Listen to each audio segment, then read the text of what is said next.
Hello बच्चों, आज हम प्रथम जो अध्याय है जीवधारियों में नियंत्रण एवं समन्वय, उसका थोड़ा सा अंश हम पढ़ चुके थे। आज उसी के को आगे बढ़ाते हुए हम आगे बढ़ेंगे।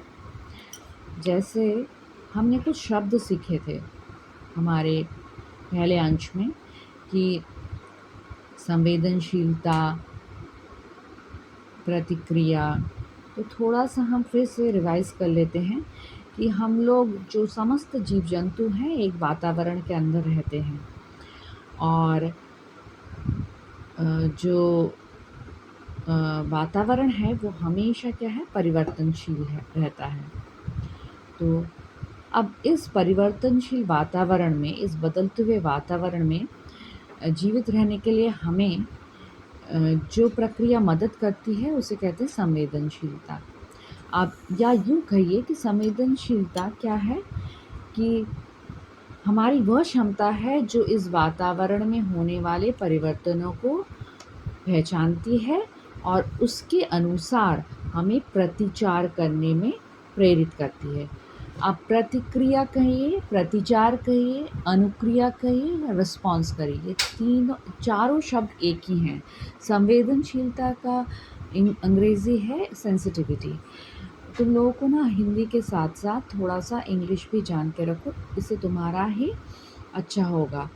जैसे प्रतिक्रिया, तुम्हारे देखना जो बुक्स है उसमें कई सारे शब्द हैं, प्रतिक्रिया, प्रतिचार, अनुक्रिया, इन सब का एक ही अर्थ होता है प्रतिक्रिया करना, मतलब क्रिया के फलस्वरूप प्रतिक्रिया करना, और इसको इंग्लिश में रेस्पॉन्स कहते हैं।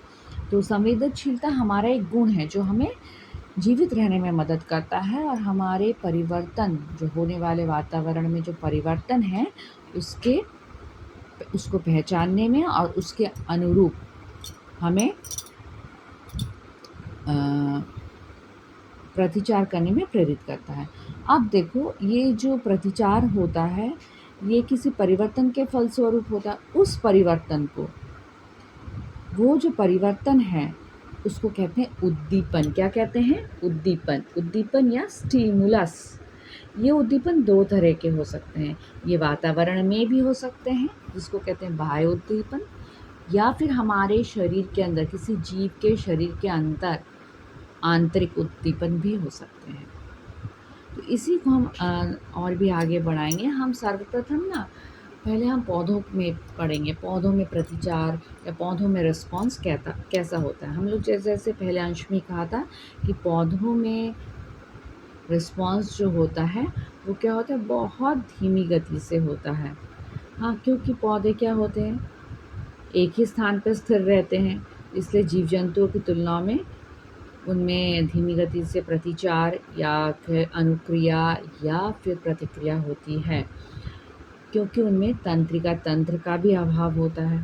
तो फिर वो कैसे अपना प्रतिचार दिखाते हैं?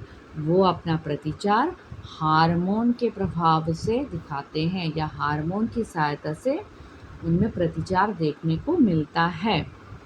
और जो हमारे दो उदाहरण हैं जिसमें हम लोग बहुत ही अच्छी तरह से ये जो रिस्पॉन्स है, ये जो रिएक्शन देख सकते हैं, वो है छुई मुई का पौधा और डेस्मोडियम। छुई मुई या टच, इसको कहते हैं टच मी नॉट इंग्लिश में, या फिर अगर इसका साइंटिफिक वैज्ञानिक नाम करें तो उसको कहते हैं मिमोसा प्यूडिका। और डेस्मोडियम एक है पौधा जिसको कि हम इंडियन टेलीग्राफ के नाम से भी जानते हैं, या डेस्मोडियम, इसका साइंटिफिक नेम है डेस्मोडियम गायरेंस। इन दोनों में जैसे तो छुई का पौधा साधारणतः सभी के घर में भी होता है। उसको हम जैसे ही स्पर्श करते हैं या टच करते हैं तो उसके पौधे क्या होती हैं, एकदम से बंद हो जाती हैं। अगर संभव होगा तो इसका मैं एक थोड़ा सा वीडियो भी तुम्हें दिखाऊंगी। और डेस्मोडियम गायरेंस क्या होते हैं, इसके पत्ते भी एक अद्भुत घुमाव देखने को मिलता है इस पत्ते में। हाँ, इसलिए इसको कभी कभी डांसिंग प्लांट भी कहते हैं ये, क्योंकि उसके पत्तों में जो हमेशा ना एक घुमाव देखने को मिलता है, जो कि जिससे लगता है कि ये पौधा क्या कर रहा है, नृत्य कर रहा है। तो आज हमने क्या पढ़ा अपने इस छोटे से अध्याय सेशन में?